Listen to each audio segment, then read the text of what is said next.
it's Mark Reed Edwards. Welcome back to Confessions of a Marketer. I've got Joe Sullivan in for a discussion about creating a content platform.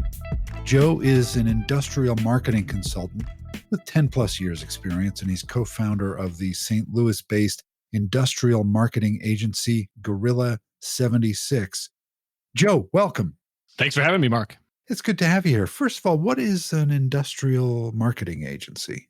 It's a good question to start with. So we're basically a marketing agency that has found our niche serving mid-sized B2B manufacturers. So, we work with companies who are, kind of 10 to 100 million in sales a year or so is probably average, and tend to sell complex solutions through long sales cycles to committees of buyers. And so we've really carved a niche for ourselves in that space and have sort of branded ourselves that way as the industrial marketing agency.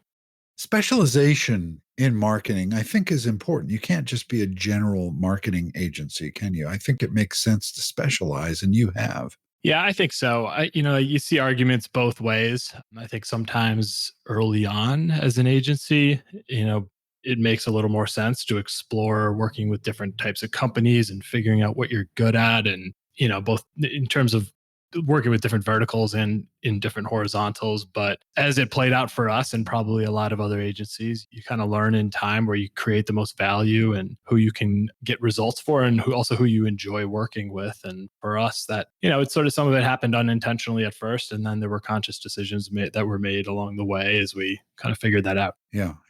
Where's the name come from? Sounds like the name of a disaster movie from the 1970s. Yeah, that's what it is. In fact, it's. I always wish I had a better story for it. But the name Gorilla 76, the 76 is 7th month of 06, which is when we founded the agency. And gorilla, spelled like the animal, really is kind of a nod to the other spelling of gorilla. Yeah, like as in guerrilla marketing. Which when we started, the real answer is we were a couple of 24-year-old guys who didn't know what we were doing, and back in 2006, and that's the name we landed on. But so there's the backstory. I always like when, a company has an interesting name like that. I always like knowing the backstory. Sometimes it's just very simple. Like, what you say, sometimes there's a huge backstory that, I fall asleep during, but it's interesting to hear how that came about. Yeah, we liked it better than calling ourselves Sullivan Franco Marketing. We stand out. So that's great. It sounds like Hamilton, Joe, Frank, and Reynolds, the trio from the early 70s. There you go. But anyway, let's talk content, and specifically creating a content platform. I've spent a lot of my career doing this kind of stuff, and I want to get your perspective on it. How should you start out? Yeah, I think, it all starts with tapping into what your customers care about the most. Just for a little context here, like we work, as I said in the intro here, with companies that tend to sell bigger ticket items, packaging machinery that $500,000 to $1 million for a piece of equipment, or industrial ovens and CNC machining equipment, big ticket stuff, complex stuff, often very customized in nature. Buying process doesn't take days or weeks, but often months or sometimes even years. And so when we think about content, you're kind of trying to mimic a very consultative sales process for a lot of companies, where the sales team is acting as a guide to the buyer throughout that long sort of complex buyer's journey. And that's where I think marketing tends to fall short with a lot of companies, where marketers default to talking about themselves and how great they are and why their product's better than the next guy's. And I think marketing needs to sort of mimic what the best salespeople do out there, which is to act as a guide and to harness your expertise and use that to help the buyer, especially early in the buying process. Yeah. So you kind of get an idea of what it is you want to do. Maybe you want to do a podcast. Maybe you want to do a webinar. Maybe you want to do the old days, maybe go out and do an event. And maybe we will end up doing that again someday. What are the next steps? Do you just publish an episode and wait for something to happen if you start a podcast or you do a webinar? Or do you break it up into nuggets? What's your advice for the next steps after deciding what you want to do? Yeah, I think you kind of need to pick a lane and say, I guess, look at the skill sets inside your company, look at what your people are good at doing, and say, what's a platform we could choose and really own? For Gorilla, we recently launched a podcast called The Manufacturing Executive, where we interview manufacturing leaders and authors of sales and marketing books. And really, it's a show about growth for manufacturers. And so we'll take our podcast, we'll publish an episode weekly, which gets distributed to the major podcast platforms, as yours does, Mark. But then we'll take that. We like to record ours using Zoom, and so we've got a video file that gets uploaded to YouTube. We'll go through and timestamp the best 2-minute segments from any given episode where there was just really a golden nugget there. And then we'll pull that out and we'll use those short videos to make social media videos. We'll distribute through our individual LinkedIn profiles. We'll use those as paid or promoted posts in LinkedIn or maybe Facebook or Instagram or YouTube pre-roll or other places where it makes sense to do that. We might throw the recording of the episode to rev.com or SpeechPad and have it transcribed. And then we'll use the transcription to make captions on those videos. We'll maybe hand the transcription to a writer, and writer will turn it into a blog post. And now you've got some additional SEO value there. So I think the idea is whether it's a podcast or it's a webinar series that you can do consistently, or it's a series of expert panel discussions between the subject matter experts on your team, pick a platform, get really good at doing it, and then use that pillar piece to sort of fuel all the little micro content that you can use throughout your marketing and sales process. We sometimes get bogged down in terminology. What you and I are doing right now, we're going to call a podcast. But if we were sitting in the same room, we had video cameras in front of us, it wouldn't be much different to just put it up on YouTube or to call it a panel discussion or a webinar. We do get kind of bogged down in those terms. Mm-hmm. It's content, right? And it's audio or video. Yeah, I think you're right. I think what's most important is that you're focused on talking about the things that, the problems that your customers and prospects are struggling with, and you're helping address those problems. You're answering the most common questions that you hear from those people on sales conversations, or in our case with manufacturers, engineer to engineer conversations that their people are having with their customers. You're trying to get to the core of what matters to your buyer and provide deep, helpful insights that guide them and earn your trust and attention in the process of doing so, and position you as the thought leader and as a result, the first person that they're going to call when they're at the place in their buyer's journey where they're ready for that sales conversation. Yeah. And as far as a recording platform, I use Squadcast for recording the podcast. It doesn't record video, but it's double ender. So it records on both ends of the call. And that way, in theory, the audio sounds better. But I am on Zoom calls every day. I'm on Teams calls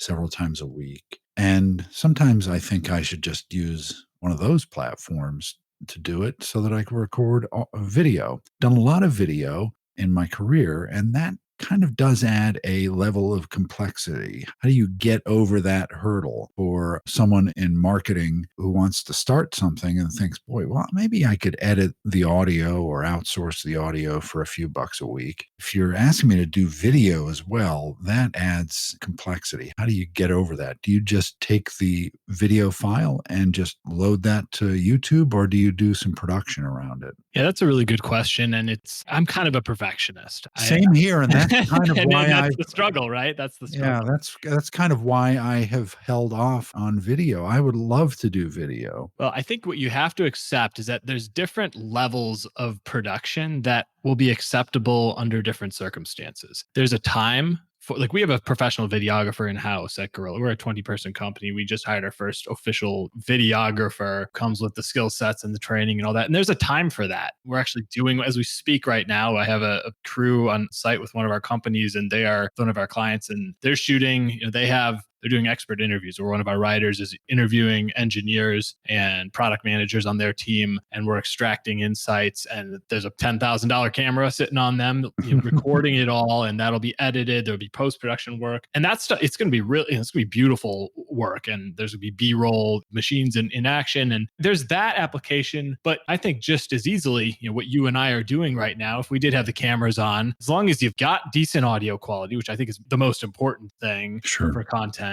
If the video's good enough, a lot of times that's fine. I had yesterday, or a couple of days ago, I had my two senior strategists ran a webinar about pitfalls of running pay-per-click campaigns, and they were in their respective dining rooms at their houses, Of given course, what yeah. given what everybody's dealing with in 2020. And we had that whole recording up on YouTube 3 hours after the thing ended, and it's already getting views. And so you just look at it and say, hey, is the content good? And if the answer is yes, get it out there. I think that is the metric that you need to apply to all this, right? Is it good and worthwhile for the audience to listen to this, to watch it, to engage in it? Yep. And I think there's also something to be said for less produced video in a lot of cases is more human. Yeah. It's human, and you're talking to real people, and real people aren't perfect. It shouldn't be scripted and everything being overproduced. So I think there's a time for each type of content.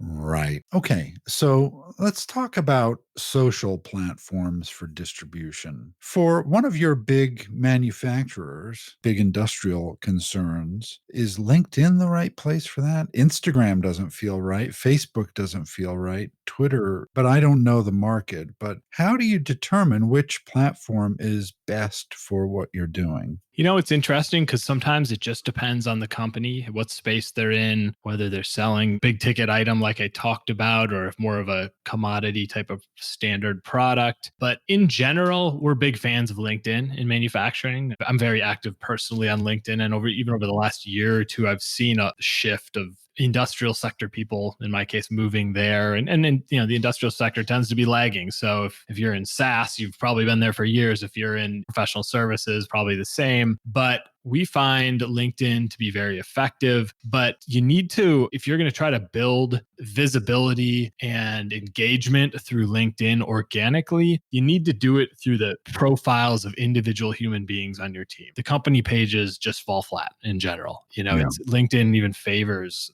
the individual profile and their algorithms to the point where, just pushing out a link to a blog post or something you produced to your company page probably isn't going to get you very far. But on the paid media side of LinkedIn, the company pages can be a lot more powerful, where you're telling LinkedIn, hey, show this 2-minute video or audio clip. You could take a 2-minute clip from this interview, Mark, and turn it into a little audiogram where a circle of your face and mine and a little sound wave. And you tell LinkedIn, hey, show this to everybody with this job title from this type of company in this geographic region, and those people alone. So you can get really targeted. And as a result, that can be very effective. So I'm a fan of LinkedIn, I guess, is the short answer. Other platforms in some cases, but I generally start there. I found the LinkedIn ad platform to be inscrutable. It's really hard to understand and really hard to launch an ad. And granted, I don't do it that often, although I used to do it all the time in previous lives. But what's your review of their interface? Yeah, it takes a little getting used to, for sure. I mean, a lot of digital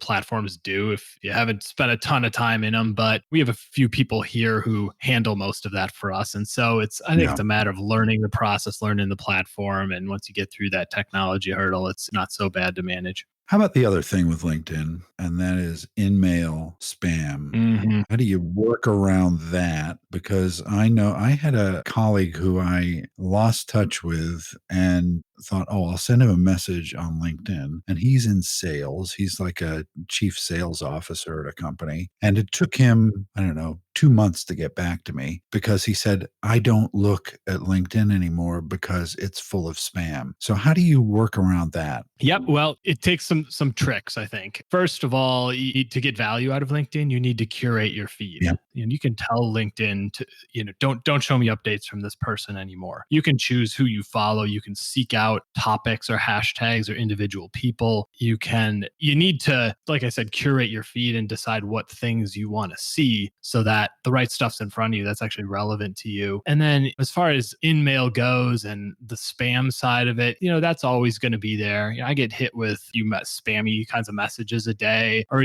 somebody reaches out to connect with you and you accept the request. And then 10 seconds later, you've got, a sales pitch coming at you, which I just hate. And I will never use that practice. But I think, the value is getting insights in front of you. I mean, geez, our most recent hire, I met through LinkedIn, which is just crazy to think. I met him, he interviewed me on his podcast, and all of a sudden there was alignment, and we hired him and brought him on board. We've landed clients through LinkedIn, and we only work with 15 clients at a time. So it's not like we're some high volume of sales. Like, we've started relationships that way. There's a lot of power there if you really figure out how to use it. And from an outbound perspective, it's super powerful too, because what I've focused on doing is building a network of manufacturing executives and VPs of sales and marketing people, connecting with them and not trying to sell them something, but connecting with them. And then just every day producing some insight that I can publish on LinkedIn. And as my network grows, more of those people see it. They start engaging and commenting. I comment on their things. And before you know it, there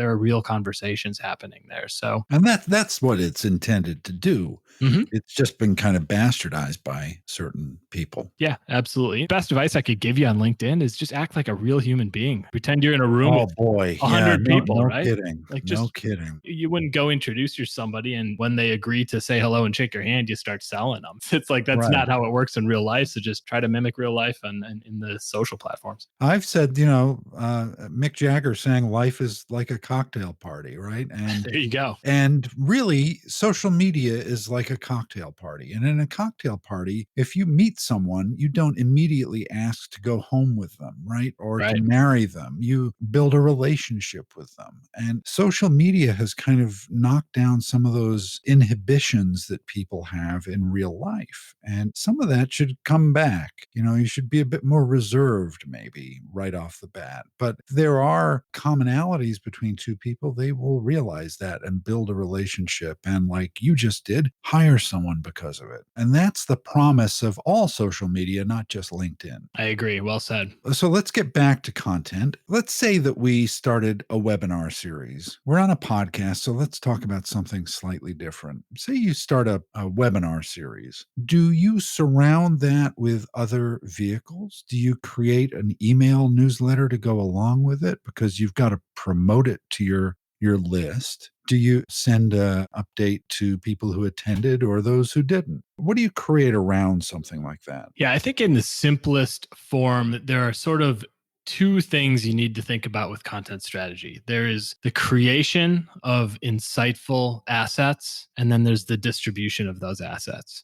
So I look at a podcast or a webinar series or a series of videos where you've got two of your experts in a room and with professional camera on them, like I was kind of describing we're doing for a client of ours today. Whatever it is, or even content, you need to create assets that address those questions and pains and goals of your customers. We've talked about that. Distribution of that content is about getting all of those insights in front of as many of the right people from the right companies as you possibly can. And so LinkedIn, whether we're talking organically or using the paid platform or any other social channel for that matter, email, these are vehicles for distributing that content to the right people in a very targeted way. So that's kind of my short answer to that question. What about frequency? I've worked with some clients, and early on they'll say, well, we'd like to do a blog post every 2 months. Yeah, not enough. Or maybe we can start doing a podcast, but I think we should do it every month. It just doesn't seem frequent enough, does it? No, I don't think so in general. Of course, like so many things, it depends that you can throw in front of it. But I think you need to be producing something consistently, or you just kind of get forgotten or you wind up in the background. Whatever it is, whether it's a deep written piece of content, a podcast episode, a webinar, I think, at least every couple of weeks for most companies, you've got to be producing some new insight to remain relevant. Yeah. And so for some companies, it might be daily. I mean, geez, you look at a guy like Gary Vee, for any listeners who are fans of him. I mean, he spits out 100 pieces of content a day in tons of different forms. That's kind of the extreme end. It's almost too much that it's not valuable. That's the way I view that. I don't know whether I'm right. It's just my feeling that when you proverbial throw a lot of shit up against the wall and see what sticks. And I think that's kind of his philosophy. All of his content is positively creatively oriented, right? So it's never a lecture, Mhm. but sometimes it's just overwhelming. It's like in the early days of Twitter, I used to follow Guy Kawasaki Yeah. until it just overwhelmed me Mhm. because he would tweet every 15 minutes. And I was like, okay, well, I don't need that much Guy Kawasaki in my life. So, Yeah, I think you got to find a balance, and it just depends on who your audience is, and you want to be in their inbox or in front of them on social media or whatever the channel might be frequently enough to be relevant and to remain top of mind, but you got to balance it with not annoying them, not being overbearing, I suppose.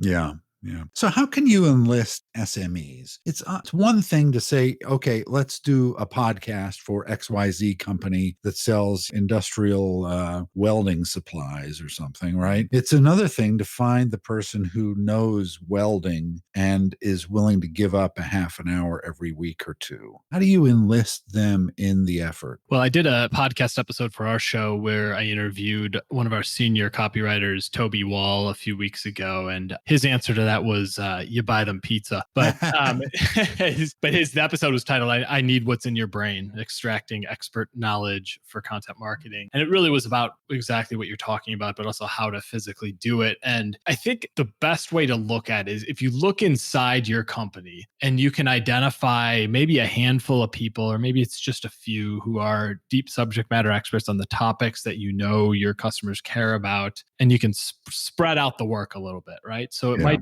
I think it helps to have a bit of a content calendar where you say, all right, every week we're going to publish something new. This person, hey, we need you, whether it's an engineer, a product manager, a salesperson, somebody who understands and interfaces with your customer regularly and really understands them. Can you get 4 of those people? And once a month, you've got a recurring 30-minute slot on the books to pick their brain on a specific topic and turn on the recorder or the camera. The other thing to do is go outside your company, kind of like you do here, Mark, with your podcast, right? There's a great book by a guy named James Carberry who runs Sweetfish Media, which is the company that produces our podcast for us. But he wrote a great book last year called Content-Based Networking. And it's all about making content with your customers and prospects and starting conversations with the types of people that you want to do business with. Because it's not easy for me as a marketing guy to pick up the phone and call a CEO of a $100 million manufacturing company and say, hey, you want to jump on the phone and talk to me for 30 minutes? I've got lots of questions for you. I mean, it's not going to happen, right? I'm never get past the receptionist. But when I say, hey, I want to interview you about this topic that is an area of expertise of yours because I saw you write about it on manufacturing.net or something, they're thrilled to jump on. And all of a sudden you're talking to them for 30 minutes and building a relationship, and you're producing content that's valuable to both of you at the same time. Yeah. Bit of a Trojan horse. Mm-hmm. Not a bad one. No, I don't think so. I mean, I don't think in a bad way at all, because the reality, my follow up to that isn't a sales pitch. Right. If I'm starting conversations with another manufacturing executive every week, then what happens is like we talked about earlier, I break those episodes up into the micro content. I promote them. You put the spotlight on them. You make it about them, not yourself. And it leads to referrals. Some of them will naturally become customers. You just have to do it in a way that's genuine, authentic, and not follow it with a sales pitch. Right. I mean, it's like, I'm having you on here and you're an interesting guy. You're helping me produce hopefully a really good episode of Confessions of a Marketer. And I'm helping you get the word out on your business. It's a perfect kind of relationship. Absolutely. Mutually beneficial for sure. Yeah. I want to talk about the current world. And I'm interested in, and I've asked this question of a lot of people, some on the podcast and some just in general. How has COVID-19 affected your business? Yeah, it's been interesting. I feel very fortunate to say that we've done well. We've actually grown this year. And so with everybody out there who's struggled, I feel very fortunate in that sense. And I'll attribute some of it to luck and some of it to, having built a niche where we create value. But one thing that I've seen that I think is worth noting is that my audience in manufacturing, they're heavily reliant on trade shows in their business development process. Sure. In-person events, getting on planes, flying across the country to see customers. And so they've had to figure out how to reinvent business development in a lot of ways. And I know that extends well beyond the manufacturing sector. That's a lot of professional services and just B2B companies out there. And so when that's the case and you're trying to pivot and figure out how to digitize fast and look for different means to reach reach the right people and deliver the right message, well, the things that an agency like us can help them do becomes very valuable. And we've seen that to be true this year. And it sounds to me like you're a really positive thinker, right? So you probably don't get dragged down by industry scuttlebutt, that you probably just keep your eye focused on the future. Yeah, I think as much as you possibly can, Yeah. there are the challenges all the time, of course, but yeah, I think in general, you got to just kind of keep charging forward and stick to the things that you believe in, I guess. Yeah. Did you have any moment this past spring, like a lot of my colleagues, and in fact I did, where you thought the world was ending in March and it looked pretty bleak, or were you pretty busy throughout the whole thing? It was kind of like we were just sort of waiting for everything to crash down, and kept waiting. And then at some point we said, all right, well, maybe we're going to be okay here. I don't know if you're a fan of David Baker or Blair Enns and the two. Yeah, I've had them both on. Have you? Yeah.